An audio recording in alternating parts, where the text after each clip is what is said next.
শুভ সকাল আমার মিষ্টি বন্ধুরা।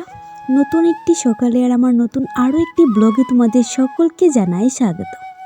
ত্রিপুরার একটি ছোট্ট গ্রাম থেকে আমি রিমা, আমার এই ছোট্ট পরিবারে তোমাদের সকলকে জানাই অনেক অনেক স্বাগত। তোমরা সবাই কেমন আছো? আশা রাখছি অনেকটা ভালো আছো। তোমাদের আশীর্বাদে আমি অনেকটা ভালো আছি।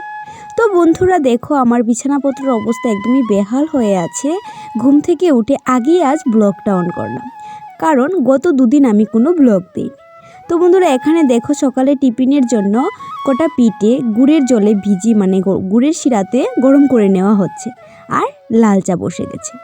তো আমার প্রিয় বন্ধুরা, আজকে সারাটা দিন আমার সঙ্গে থেকে আমার ব্লগটা কন্টিনিউ দেখতে থাকো। আশা রাখছি আজকের ব্লগটা তোমাদের অনেকটা ভালো লাগবে। তো যদি একটু ভালো লেগে থাকে তাহলে প্লিজ একটা লাইক করে দিও। আর যারা আমার চ্যানেলে নতুন বন্ধু আছো, প্লিজ আমার চ্যানেলটা সাবস্ক্রাইব করে আমার পাশে থেকো। আর যারা অলরেডি আমার চ্যানেলটা সাবস্ক্রাইব করে আমার পাশে আছো, তাদেরকে জানাই আমার অনেক অনেক ধন্যবাদ।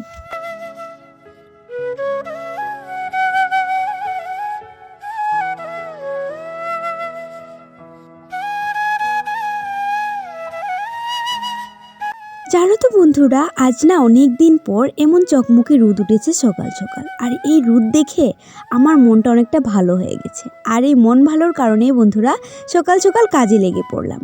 যদিও আমি এর আগে অনেকগুলি কাজ করে নিয়েছি, তা আর শেয়ার করলাম না। এখানে দেখো, একটা কাপড় কেটে টুকরো টুকরো করে নিচ্ছি। আর কেন টুকরো টুকরো করেছি তা এখনই দেখতে পেলে। এই যে একটা কুলবালিশ তৈরি করেছি। অনেক দিন ধরেই ঘরে কিছু পুরনো কাপড় চোপড় পরে আছে, এদিক সেদিক পরে এগুলি নষ্টই হয়ে যাচ্ছে। তাই মা অনেক দিন ধরেই বলছিল যে একটা কুলবালিশ তৈরি করে নে। তো এই দেখো, এখানে একটা কুলবালিশ তৈরি করে নিয়েছি। তো কুলবালিশটা কেমন হয়েছে একটু কমেন্টের মাধ্যমে জানাবে।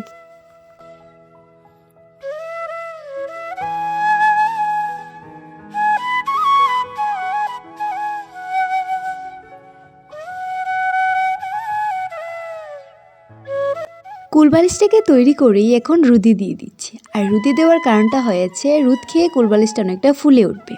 আর আমি এই কুলবালিশটার এমন একটা সিস্টেম রেখেছি, কুলবালিশের কাভারের মতো, তাতে আরও কিছু কাপড় ভরা যাবে। আর এটা অনেকটা কাপড় দরকার ওইটাতে, আরও তো কিছু কাপড় ভরা যাবে, তার জন্য আমি সিস্টেমটা করে রেখেছি।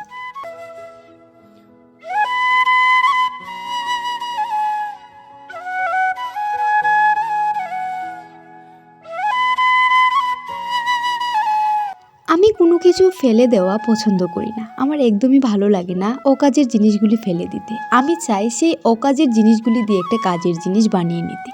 তো এখানে দেখো, এটা আমার একটা কুর্তির নিচের একটা ডিজাইন ছিল, এটা উলের সুতা দিয়ে তৈরি। তো এটা অনেকটা ভালো লাগে। আর আমাকে অনেকেই বলেছে যে এটাকে আমি আলাদাভাবে লাগিয়েছি নাকি কুর্তিতে। তো না, এটা জামাটার সঙ্গেই ছিল, কুর্তিটার সঙ্গেই ছিল। তো সেই কুর্তিটাও আমি কুলবালিশের ভিতর ঢুকিয়ে দিয়েছি। আর এখানে দেখো, এটাকে এখানে লাগিয়ে দিয়েছি আয়নার সামনেটাতে। তো অনেকটা ভালো লাগছিল দেখতে। তো সেফটিপিন দিয়ে আমি এটাকে আটকে দিয়েছি। তো আরও কিছু সেফটিপিন দিয়ে সুন্দরভাবে আটকে দেবো।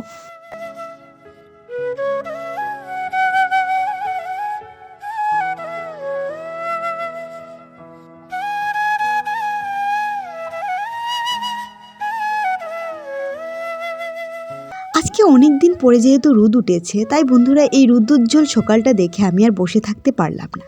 তাই বন্ধুরা আজ একদম কোমর বেঁধে কাজে লেগে পড়েছি। তো সকাল থেকে তোমরা দেখতেই পেলে আমি কি কাজ করেছি। তার মধ্যে আরও কিছু কাজ করেছি যা তোমাদের সঙ্গে শেয়ার করিনি। তো বন্ধুরা দেখো, আমরা ঠান্ডার ভয়ে, রোদ না ওঠার কারণে শীতকাতুরে হয়ে লেপের তলায় পড়ে থাকি। কিন্তু আমাদের মায়েরা যারা আছে, তাদের কিন্তু কোনো শীতের ভয় নেই, কিছু নেই। তাদের কি ইচ্ছে করে না একটু লেপের তলায় শুয়ে থাকতে? কিন্তু না বন্ধুরা, তারা কিন্তু সেই রোজকার মতো, হোক গরম হোক শীত, তারা কিন্তু ভোর 5টায় ওঠে আর রাত্রি 10টায় ঘুমাতে যায়। তো বন্ধুরা, আমরা কি করি? আমরা একটু শীত লাগলে আমরা লেপের তলায় মুড়ি দিয়ে শুয়ে থাকি। কিন্তু আমাদের মাওরা আমাদের জন্য সমস্ত কিছু করে সেই ভোর থেকে। আর সবার আগে মায়েরা ঘুম থেকে ওঠে আর সবার শেষে ঘুমোতে যায়। আমি মাকে কাজে হেল্প করি বলে বলছি না বন্ধুরা, প্রত্যেকটা সন্তানেরই কর্তব্য তার মায়ের পাশে দাঁড়ানো, তার মাকে কাজে হাত লাগিয়ে একটু হেল্প করা। তাতে মায়ের হেল্প হোক বা না হোক, তুমি তো একটা শান্তি পাবে। তোমার তো মনে হবে যে না, মাকে আমি হেল্প করেছি, মায়ের একা কষ্ট হয় না। প্লিজ বন্ধুরা, মায়ের কষ্ট বুঝতে হবে। মা কি একাই সংসারের দায়ভার নিয়ে বসে আছে? আমাদেরও তো কিছু কর্তব্য আছে। সত্যি বলতে আজ খিচুড়ি খেতে খুব ইচ্ছে করছিল, যার জন্য খিচুড়িটা বসিয়ে দিয়েছি দেখতেই পেলে। তো বন্ধুরা, ভাই যেহেতু বাড়িতেই নেই আর আমাদের রান্নারও তেমন তোড়জোড় নেই, কিছু একটা হলেই হয়ে যায় আমার আর মায়ের। খিচুড়িটা বসিয়ে দিলাম, এদিকে খিচুড়িটা হতে থাক আর আমি ঘরটা মুছে নিই। তো বন্ধুরা, যেহেতু ঠান্ডার সময় আর প্রচুর পরিমাণে ধুলা পড়ে আর রাস্তার পাশেই বাড়িটা, যার জন্য এতটা প্রবলেম হয় কি বলবো, প্রচুর ধুলা পড়ে আর সমস্ত ধুলা ঘরে এসে পড়ে। তাই বন্ধুরা, ঘরটা মুছে নিতে হয় 2-3 দিন পর পর।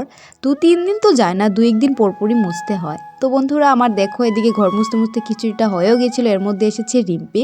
তো রিম্পি, আমি জুই, আমরা সবাই মিলে এখন খিচুড়িটা খেয়ে নিচ্ছি।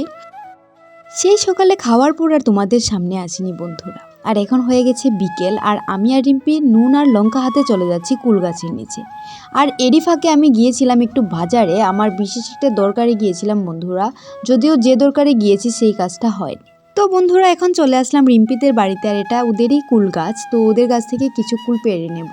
এই কুলটা খাওয়ার কথা ছিল সেই সকালে, তো আমি যেহেতু বাজারে চলে গিয়েছিলাম খাবার দাবার শেষে, তাই আর কুল মাখাটা খাওয়া হলো না। তো বন্ধুরা, আমি আর রিম্পি এখন খেয়ে নিচ্ছি, আর আজকের ব্লগটা এই পর্যন্তই। তো বন্ধুরা, আজকের ব্লগ ভালো লাগলে অবশ্যই লাইক, কমেন্ট, সাবস্ক্রাইব করতে ভুলো না। আর দেখা হচ্ছে, বাই।